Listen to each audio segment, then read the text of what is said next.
Oke teman-teman, welcome back to my channel. Kembali di channel YouTube Sales Magic, rajanya jualan. Ya, jadi di video kali ini kita akan membahas satu hal terpenting dalam sebuah bisnis atau dalam sebuah usaha. Ya, apa itu? Nah, ini menarik teman-teman, karena kita bisa amati banyak sekali grosir-grosir yang tutup, ya teman-teman. Terus pokoknya banyak sekali usaha-usaha yang bangkrut ya teman-teman di tahun-tahun ini. Itu faktornya itu apa sih ya? Jadi sebenarnya ada satu poin, tapi sebenarnya ada apa ya, ada beberapa faktor juga sih. Nah, di video kali ini kita akan bahas dua faktor ya teman-teman, bukan satu faktor tapi dua faktor. Yang pertama adalah faktor pelayanan. Nah, kalian ya di sini ada yang pernah menggunakan bank BCA ya? Saya yakin semua orang tahu akan bank BCA ya teman-teman. Nah, dan kalau misalkan kalian riset ya, kalian searching di Google, orang terkaya itu adalah pemilik bank BCA. Kenapa? Karena pelayanannya teman-teman ya. Jadi ini sesuatu hal yang kecil banget ya teman-teman, tapi ini dampaknya sangat luar biasa. Dan saya pun di video kali ini berani berstatement bahwa bank terbaik adalah bank BCA teman-teman.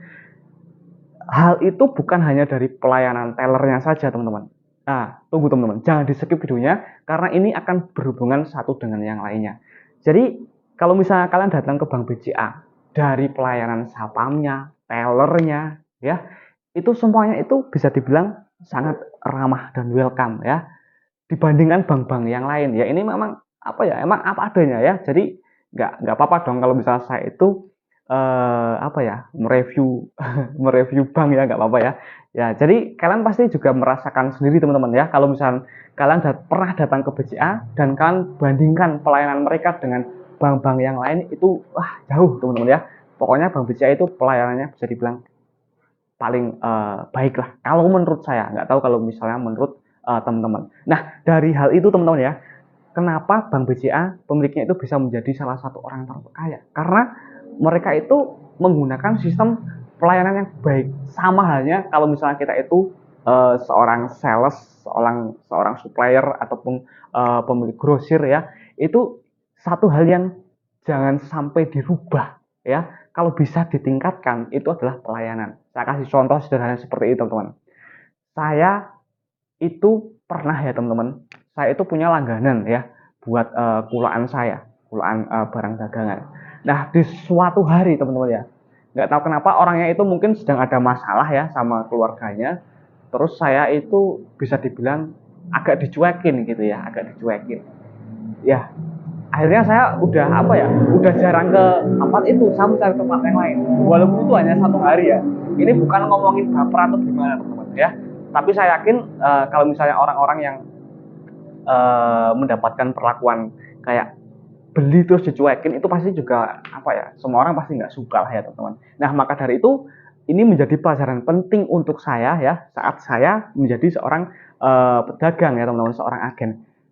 Kalau ada orang yang datang ke tempat saya, walaupun saya mungkin sedang kurang enak badan atau sedang banyak pikiran, saya tetap melakukan pelayanan sebaik mungkin ya, karena saya pernah menempatkan posisi saya sebagai seorang pembeli yang datang dan sambutannya tidak ramah. Saya nggak mau datang lagi ke situ teman-teman ya. Nah, maka dari itu itulah pentingnya pelayanan ya, jadi jangan dirubah, kalau bisa ditingkatkan. Nah, sebenarnya ada banyak hal teman-teman untuk mendekatkan kita dengan pembeli kita supaya mereka mau menjadi pelanggan. Seperti salah satunya misalnya bisa saling tukar nomor WhatsApp ya. Pak, Bu, ini kalau misalnya jenengan males datang ke tempat saya atau pas ada acara, bisa WhatsApp saya aja, bisa kabari saya aja. Nanti barangnya saya antar ke rumahnya jenengan, ke rumahnya Bapak, ke rumahnya Ibu, nanti saya antar gratis. Nah, itu salah satu bentuk pelayanan, teman-teman. Nah, kadang kalau misalnya nih, misalnya pelanggan kita kadang bikin status atau apa ya, ya sesekali di komen, nggak masalah ya teman-teman. Tapi ya dalam batas wajar ya, karena kita nggak tahu maksudnya karakter mereka seperti apa. Ya misalnya ada yang bikin story jual motor ya, kayak basa-basi aja tanya kayak gitu ya teman-teman, mau jual berapa gitu. Jadi untuk menciptakan kedekatan, gini teman-teman, kenapa kedekatan antara penjual dan pembeli itu penting? Karena gini, saya pernah bekerja di beberapa perusahaan sales ya. Nah, gini, kadang saya udah resign nih dari brand A misalnya, saya masuk brand B, saya tawari rata-rata ambil. Kenapa? Karena orang itu udah deket sama saya, udah kenal sama saya. Bedanya, gini, saya membawa sebuah produk baru nih. Saya datang ke tempatnya Pak Bambang misalnya. Pak Bambang udah kenal sama saya. Pak Bambang, sekarang saya jadi sales produk mainan kayak gini Pak. Dilarisi Pak. Pasti 90% kemungkinan Pak Bambang mau membeli produk saya. Dibandingkan apabila sales baru yang menawarkan produk ke tempat Pak Bambang. Karena belum kenal. Ya, nah itu pentingnya pendekatan dan pelayanan. Jadi jangan pernah dirubah ya teman-teman. Maka dari itu di video kali ini saya hanya ingin memberikan informasi ya teman-teman atau saran ya. Ya yang namanya saran bisa didengar, bisa juga kalau nggak didengar ya. Ya namanya juga saran ya. Jadi gini teman-teman, kalau misalnya kalian itu seorang penjual khususnya ya teman-teman, jangan sampai kalian itu pelayanannya itu menurun kepada konsumen, apalagi kepada pelanggan, karena itu dampaknya luar biasa.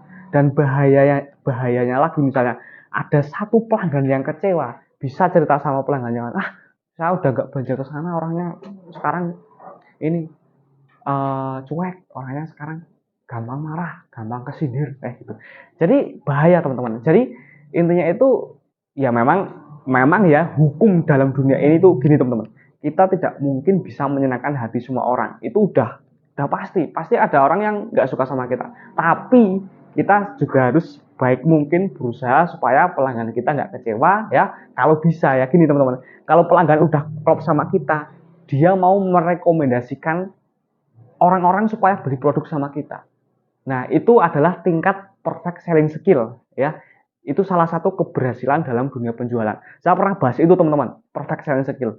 Ya, semua orang bisa berjualan. Semua orang tanpa terkecuali bisa berjualan. Tapi tidak semua orang bisa melakukan perfect selling skill. Nah, kalau berjualan cuma sekedar beli rokok misalnya, kasih rokok, udah, itu namanya berjualan. Tapi perfect selling skill adalah dimana kita bisa membuat orang mau terus membeli sama kita dan mau merekomendasikan produk kita ke orang lain tanpa kita suruh, tanpa kita bayar. Itu namanya perfect selling skill. Nah, gimana cara melakukan perfect selling skill? Kalian bisa tonton video saya di playlist video saya yang lain ya. Itu ada beberapa statement supaya kita bisa melakukan yang namanya perfect selling skill atau berjualan dengan cara yang sempurna ya. Terima kasih yang sudah nonton video ini sampai habis. Bagi yang baru ketemu sama channel YouTube ini, silakan untuk di subscribe terlebih dahulu.